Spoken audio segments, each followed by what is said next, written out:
The evacuation sirens wailed across Colony Station Theta 9, their piercing shriek cutting through the chaos of panicked civilians rushing toward the transport ships.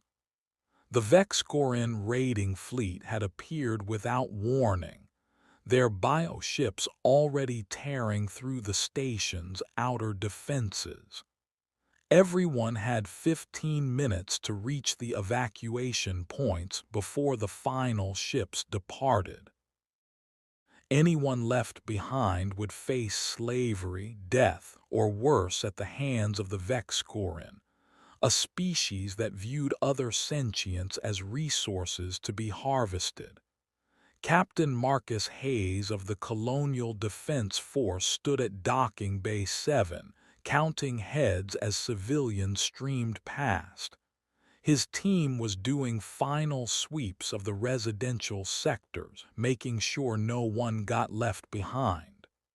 "Captain," Lieutenant Chen's voice crackled over the comm. "We've got a problem. Medical wing, sublevel 3. There's a Shentari patient who can't be moved. The medical staff has already evacuated." Marcus's jaw tightened. The Shentari were a fragile species, elegant beings with translucent skin and hollow bones, more at home in low-gravity environments than standard stations.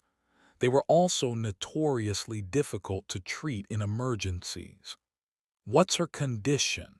"Critical. She's in a stasis pod recovering from emergency surgery. Moving her could kill her, the doctors said." "I don't care what the doctors said. Get me a portable stasis unit and meet me at her location.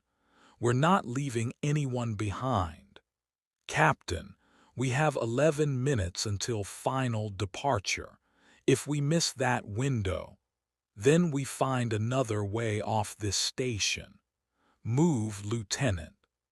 Marcus was already running toward the medical wing, his combat armor allowing him to push through the fleeing crowds.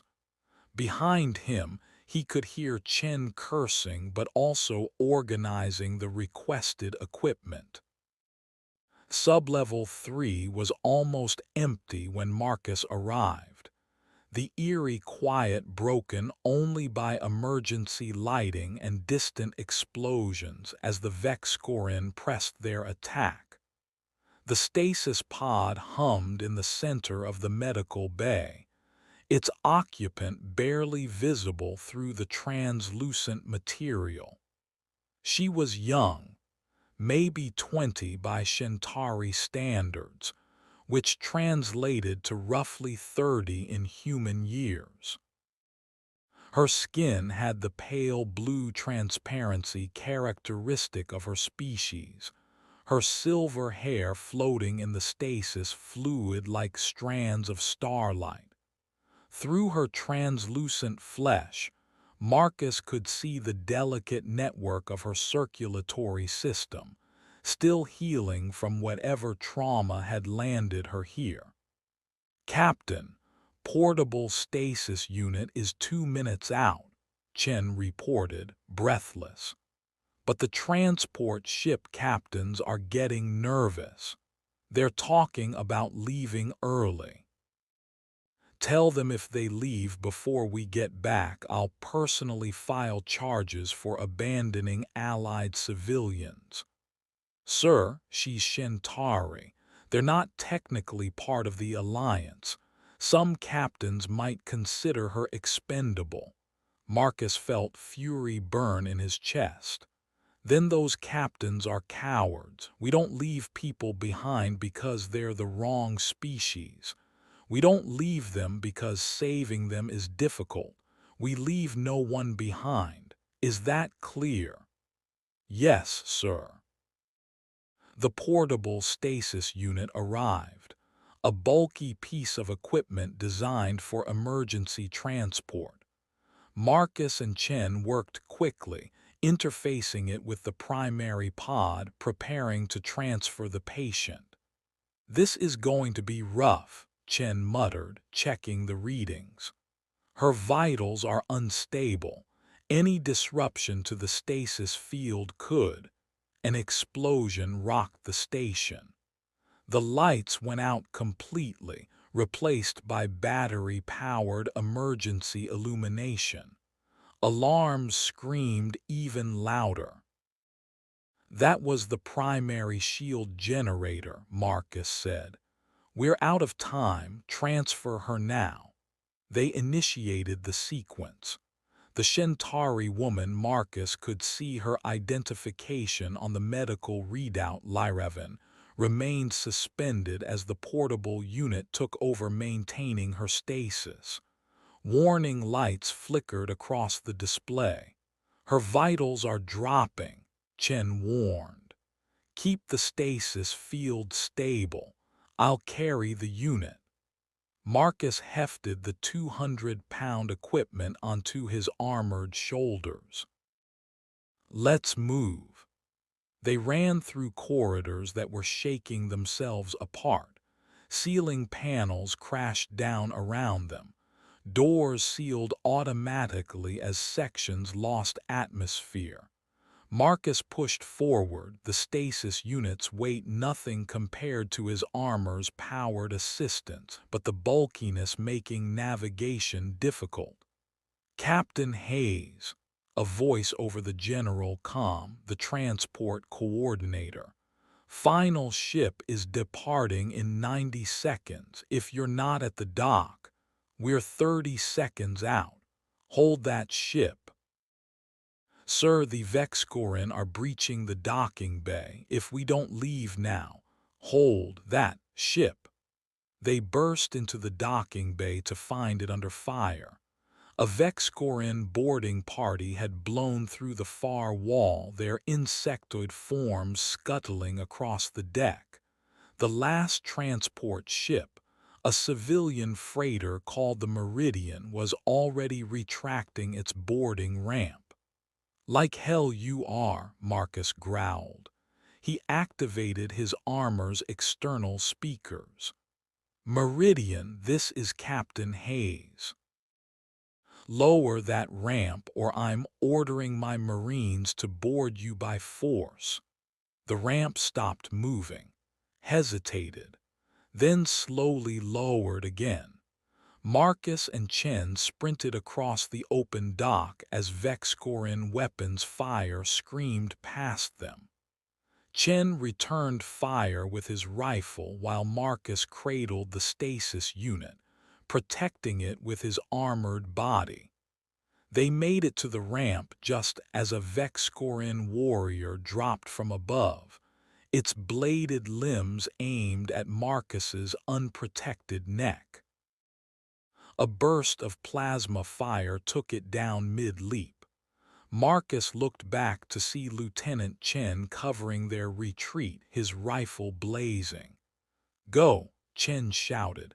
"Get her on board." "Chen, fall back. Someone has to hold them. Get that civilian to safety, sir. That's an order." "Lieutenant, you don't give me."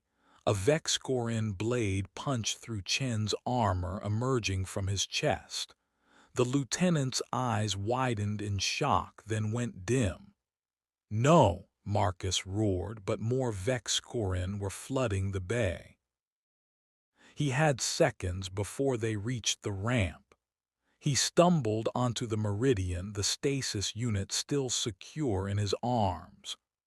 "Go, launch now," the ramp sealed. The ship's engines screamed, and they were away, leaving the station and Lieutenant Chen's body behind. The Meridian was overcrowded with refugees, its corridors packed with frightened civilians from a dozen species. Marcus found a quiet corner in the cargo bay and set down the stasis unit, checking Lyravan's vitals. Still critical, still alive. Chen had died to save her, had sacrificed himself for a woman he'd never met, of a species that wasn't even alliance. Marcus slumped against the wall, grief and exhaustion crashing over him like a wave. Captain Hayes. He looked up to find the Meridian's captain, a grizzled human woman named Rodriguez, standing over him. "What?" he said more harshly than intended. "Some of the passengers are asking why you risked the entire ship for one Shentari. Why you stayed behind when we could have left earlier, saved more time." She held up a hand before he could explode. "I'm not agreeing with them. I'm asking what you want me to tell them." Marcus looked at the stasis pod, at Lyraven floating in translucent suspension. "Tell them that we judge civilizations by how they treat their most vulnerable, not their most powerful. Tell them that if we start deciding who's worth saving based on species or convenience, we're no better than the Vex Corin. And if they say she's not Alliance, not our responsibility, then they're missing the point. She's a person. That's the only responsibility that matters." Rodriguez nodded slowly. "For what it's worth, Captain, you did the right thing. Chen knew it too. That's why he gave you the order." After she left, Marcus sat with Lyraven's stasis pod through the long hours of their flight to the nearest Alliance station. He didn't sleep. Couldn't. Every time he closed his eyes, he saw Chen falling. The man had died saving someone he didn't know. Someone the universe said wasn't worth saving. But Chen had believed differently, had believed that every life mattered, and Marcus would make damn sure that belief meant something. The medical facilities at Alliance Station Meridian Prime were state-of-the-art, with specialists in dozens of species physiologies. Marcus stayed with Lyraven as she was transferred from the portable stasis unit to a full medical suite. The Shentari specialist, a dignified older female named Dr. Sivrain, reviewed Lyraven's condition with a grave expression. "She shouldn't have survived the transfer," she said. "The disruption to her stasis field, the stress of transport during recovery from such severe injuries. By all rights, she should be dead." "But she's not," Marcus said. "No, she's stable now. Critical, but stable." Dr. Sivrain looked at him with her large, silver eyes.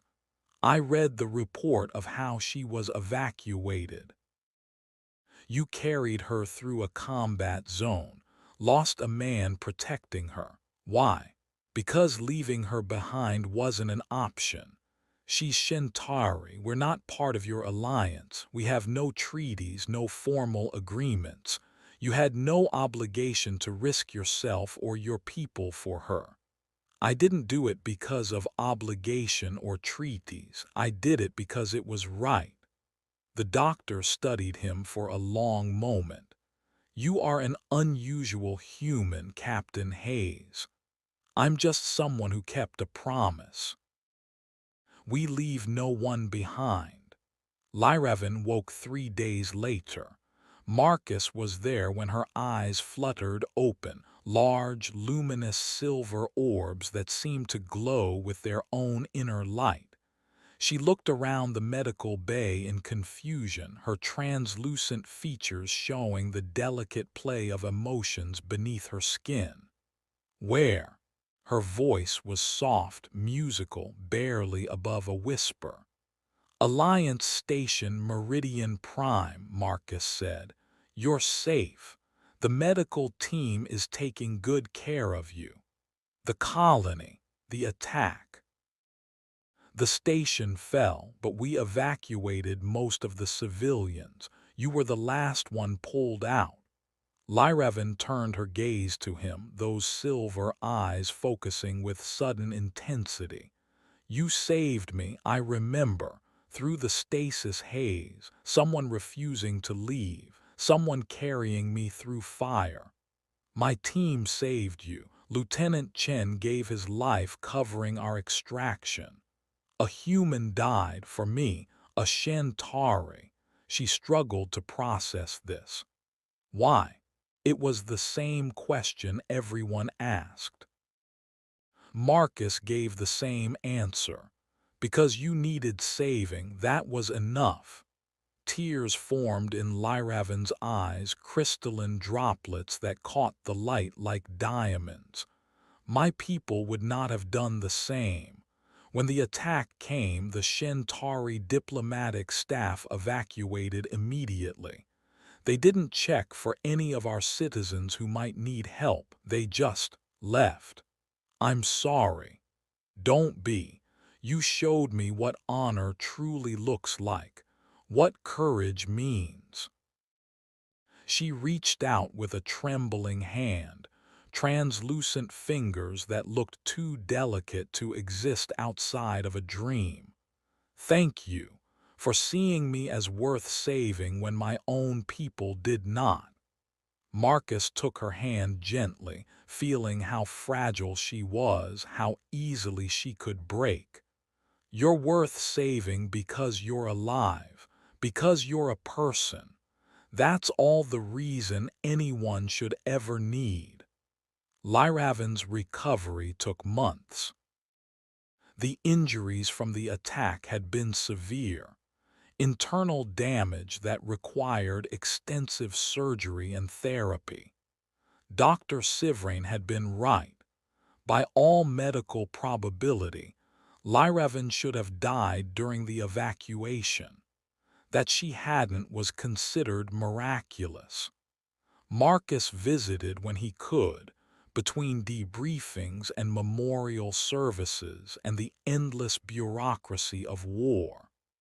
He attended Chen's funeral, stood at attention as they honored a man who died upholding the best ideals of humanity. And he spent time with the woman Chen had died to save. Lyraven was brilliant, a xenoarchaeologist who'd been on Theta 9 studying ancient ruins. She spoke 6 languages, had published papers on a dozen lost civilizations, and had a quiet humor that emerged as she grew stronger. You know what's funny? She said one day as Marcus helped her practice walking in the low-gravity therapy room. My people's philosophers spend centuries debating the nature of honor. What it means, how it's achieved, whether it even exists. And then a human shows me in one moment what they couldn't explain in millennia of discourse. Chen showed you, not me. You both did, him by his sacrifice, you by refusing to accept that some lives are worth less than others. She paused in her careful steps, looking up at him. Marcus, I've been thinking. When I'm recovered, I want to come work for the Alliance. As a civilian consultant, cultural advisor, whatever role they'll let me fill. You don't have to do that. Your people have made it clear they see me as an embarrassment, a reminder of their own cowardice during the attack. They've been politely suggesting I stay in Alliance space rather than return home. Pain flickered across her translucent features. But that's fine, because I've found more honor here among humans and other Alliance species than I ever found among the Shentari nobility. Lyra, I'm sorry. Don't be. You gave me a second chance at life. Let me use it for something that matters. 2 years later, Marcus stood in the memorial garden on Meridian Prime, looking at the wall of names. Lieutenant David Chen's was there, along with thousands of others who'd fallen defending Alliance space. Footsteps approached. He didn't need to turn to know who it was. "I thought I'd find you here," Lyravan said. She was fully recovered now, her movements graceful and sure. She wore Alliance civilian consultant colors, a modified uniform that accommodated her Shentari physiology. Memorial Day, Marcus said, seemed appropriate. "It is." She stood beside him looking at Chen's name.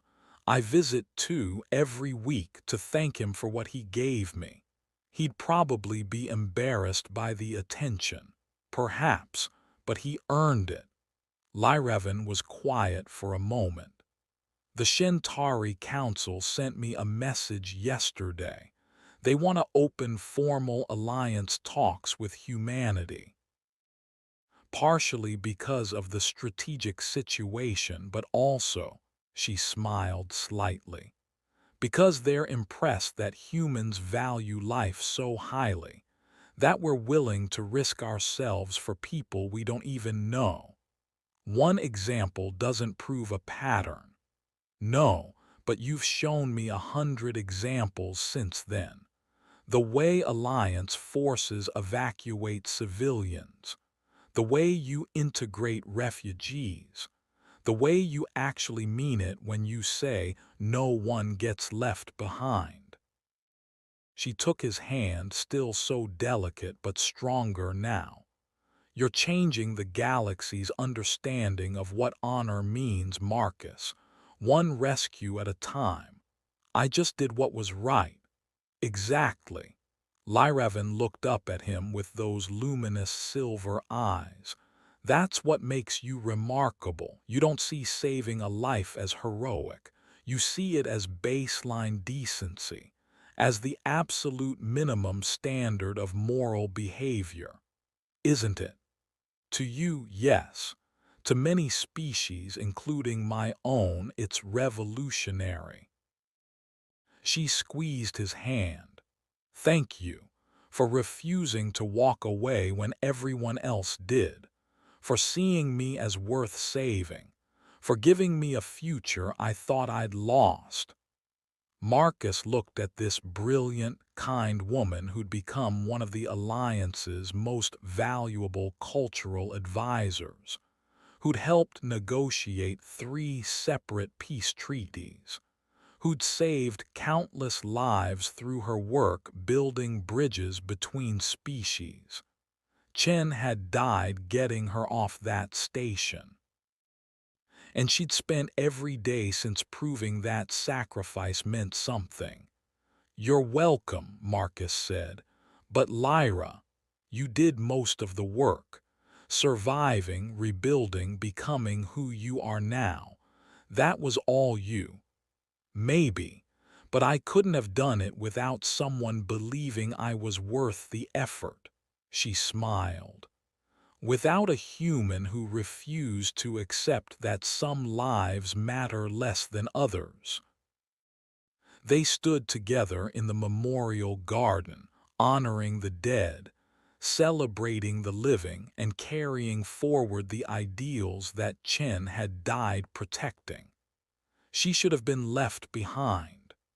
By all conventional wisdom, by cold calculus, by the brutal mathematics of war. Abandoning one Shentari woman to save time, resources, and risk would have made sense. But the human had refused to walk away. And because of that refusal, because of that one moment of choosing compassion over convenience, the galaxy was a better place. One life saved, one example set, one principle upheld. It was enough. It had to be enough, because if it wasn't, if saving one life didn't matter, then nothing mattered. And Marcus Hayes refused to live in a universe where nothing mattered, so he'd saved her. And she'd saved him right back by proving that honor wasn't just a word. It was a choice, made every day by people who refused to walk away.